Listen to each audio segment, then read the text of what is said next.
నమస్కారం అండి. నేను డాక్టర్ ప్రదీప్ వజ్జా, ఎండి ఫిజిషియన్, రిజిస్టర్డ్ ఎండోక్రైనాలజిస్ట్. మన భాస్కర్ హాస్పిటల్ షాపూర్ గడ్డిమైసమ్మలో చేస్తున్నాను. రీసెంట్గా మనం మీడియాలో కూడా చూస్తున్నాం కదా, మీడియాలో కానీ చాలా వైరల్ అవుతుంది. ఏంటంటే మనకి కోవాక్సిన్, కోవిషీల్డ్ తీసుకున్న వాళ్ళలో చాలా మటుకు చాలా కాంప్లికేషన్స్, అంటే తర్వాత కాంప్లికేషన్స్ అనేవి చాలా వస్తున్నాయని చెప్పి చాలా జనాలంతా భయభ్రాంతులు చెందుతున్నారు. సో దీనికి మనం అసలు నిజంగా దీనికి ఏమైనా చిట్కా, ఇప్పుడు ఆ కాంప్లికేషన్స్ రాకుండా ఏమైనా ట్రీట్మెంట్ ఉందా, అసలు ఏమేమి కాంప్లికేషన్స్ వస్తున్నాయి, అసలు కాంప్లికేషన్స్ ఎందుకు వస్తున్నాయి అన్నది మనం ఈ వీడియోలో డిస్కస్ చేద్దాం.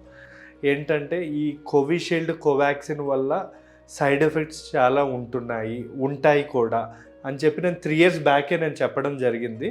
సో ఇప్పుడు కూడా అదే చెప్తున్నాను. అంటే ఇప్పుడు నేను చెప్పడం అని కాదు, రీసెంట్గా ఆస్ట్రాజెనికా కంపెనీ వాళ్ళే రేర్గా బ్లడ్ క్లాట్స్ అనేవి మా వ్యాక్సిన్ వల్ల అవుతున్నాయి అని చెప్పి వాళ్ళే డైరెక్ట్గా చెప్పడం అనేది జరిగిందనమాట. అసలు ఈ కోవాక్సిన్, కోవిషీల్డ్ అసలు దీనిలో అసలు ఎందుకు సైడ్ ఎఫెక్ట్స్ వస్తున్నాయి అనేది మనం తెలుసుకుందాం. మామూలుగా చెప్పాలి అంటే లేడీస్లో కూడా ఈ మధ్య చాలా మటుకు వ్యాక్సినేషన్ తీసుకున్నాక పీసీఓడి ప్రాబ్లమ్స్ కానీ లేదా ఇర్రెగ్యులర్ పీరియడ్స్ ప్రాబ్లమ్స్ కానీ, బాగా లేడీస్లో డిప్రెషన్, ఇలాంటి ప్రాబ్లమ్స్ అన్నీ కూడా మనం చూస్తున్నాం. మగవాళ్ళలో కూడా బ్రెయిన్ స్ట్రోక్స్, హార్ట్ స్ట్రోక్స్, కొంతమందికి కిడ్నీ ఫెయిల్యూర్ లేదా ఎరెక్టైల్ డిస్ఫంక్షన్ అంటే అంగస్తంభన జరగడం, ఇలాంటివన్నీ బాగా కోవిడ్ తర్వాత పెరిగాయి. కానీ అది మనం కోవిడ్ వల్ల అనుకుంటున్నాం, కానీ మెయిన్గా అది ఎందువల్ల జరుగుతుందంటే వ్యాక్సినేషన్ లేదా కోవిడ్లో మనం తీసుకునే స్టెరాయిడ్ ఇంజెక్షన్స్ వల్ల ఇలాంటివన్నీ బాగా జరుగుతాయి. నాట్ ఓన్లీ స్టెరాయిడ్స్, కోవిడ్ తర్వాత జనాలు కూడా చాలా మట్టుకు యాక్టివిటీస్ తగ్గించేశారు. అంటే జిమ్లు చేయడం కానీ, వాకింగ్లు ఇలాంటివన్నీ చేయడం, ఇవి కూడా కొన్ని రీజన్స్ అయి ఉండొచ్చు. యాక్చువల్లీ ఈ కోవిషీల్డ్ అనేది ఎలా తయారు చేస్తారు అన్నది మనం తెలుసుకోవాలి. ఈ కోవిషీల్డ్ కానీ కోవాక్సిన్, మామూలుగా కోవిషీల్డ్ అయితే మాత్రం మన ఆస్ట్రాజెనికా కంపెనీ వాళ్ళు మన ఆక్స్ఫర్డ్ మెడికల్ యూనివర్సిటీలో ఒక లైవ్ చింపాంజీ నుంచి ఎక్స్ట్రాక్ట్ చేసిన ఒక లైవ్ వ్యాక్సిన్ ఇది. యాక్చువల్లీ ఈ కోవిషీల్డ్ అనేది లైవ్ వ్యాక్సిన్, కోవాక్సిన్ అనేది కిల్డ్ వ్యాక్సిన్ అంటాం.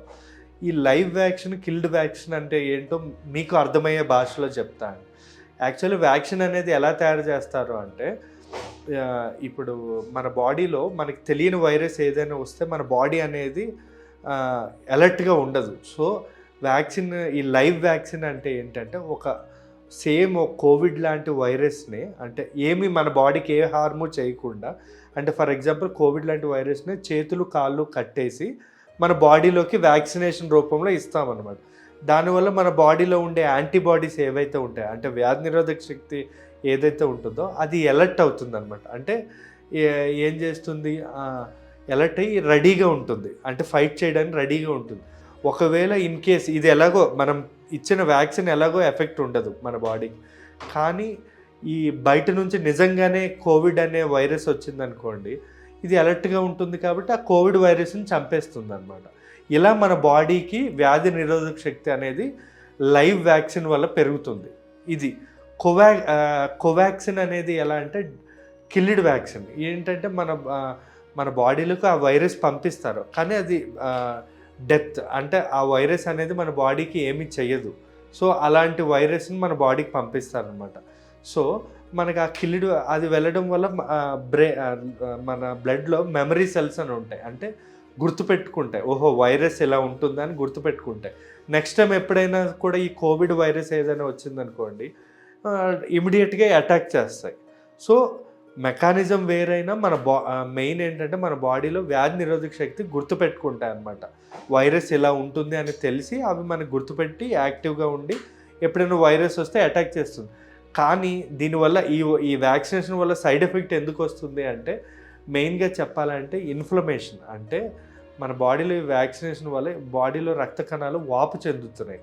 దానివల్ల బ్లడ్ క్లాట్స్ అవ్వడం, హార్ట్ స్ట్రోక్స్, బ్రెయిన్ స్ట్రోక్స్ రావడం, లేదా మనకి ఈ వ్యాక్సిన్ వల్ల యాంటీబాడీస్, మన బాడీలో వ్యాధి నిరోధక శక్తి ఉండాల్సిన దానికంటే ఎక్కువ అయిపోవడం వల్ల కూడా బ్లడ్ చెక్కబడి హార్ట్ అటాక్స్, బ్రెయిన్ స్ట్రోక్స్, లేదా చాలామందికి కీళ్ళ వాతము లేదా దీర్ఘకాలిక వ్యాధులు, అంటే షుగరు, థైరాయిడ్, బీపీ అనేవి కోవిడ్ తర్వాత బాగా పెరిగిపోయి ఇంత భయంకరంగా తయారవుతుంది ఇప్పుడు ప్రెజెంట్.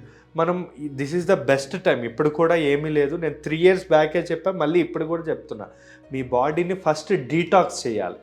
డీటాక్స్ అంటే మన బాడీని పరిశుద్ధం అంటే మొత్తం బాడీలో ఉన్న టాక్సిన్స్ అంటే వ్యర్థ పదార్థాలు, ఈ పాయిజనస్ మెటీరియల్ ఏదైతే ఉందో అదంతా డీటాక్స్ చేయాలి. ఆ డీటాక్స్ చేయడానికి నేను మీకు నెక్స్ట్ వీడియోలో మీకు చెప్తాను. ఆ డీటాక్స్ చేయడానికి మనం ఏమేమి చేయాలి, అసలు డీటాక్స్కి అన్నది నేను మొత్తం మీకు నెక్స్ట్ వీడియోలో చెప్తాను. కానీ ఇప్పుడైతే మాత్రం ప్రజెంట్ మనం వ్యాయామం చేయడం కానీ, water minimum 5 to 6 litres water తీసుకోవడం, ఇలా స్ట్రెస్ తగ్గించుకోవడం, ఎక్కువగా నిద్రపోవడం, లేదా మనకి ఏమైనా దీర్ఘకాలిక వ్యాధులు ఉంటే ట్యాబ్లెట్స్ వాడుతూ దాన్ని కంట్రోల్లో పెట్టుకోవడం అనేది చాలా ఇంపార్టెంట్.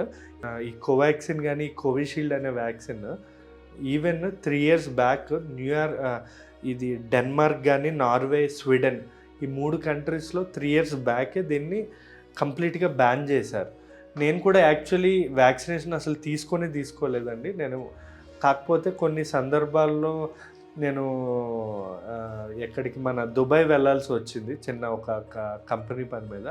ఆ టైంలో నాకు ఖచ్చితంగా వ్యాక్సిన్ అనేది మ్యాండేటరీ అనడంతో నేను రష్యన్ వ్యాక్సిన్ ఏదైతే ఉంటుందో స్పుటనిక్ వి అనే వ్యాక్సిన్ సింగిల్ డోస్ తీసుకున్నాను అండి. తర్వాత నేను ఏ వ్యాక్సిన్ తీసుకోలేదు.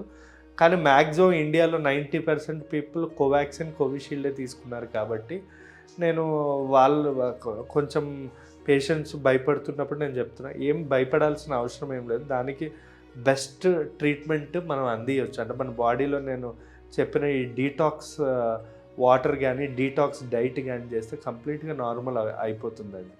Thank you.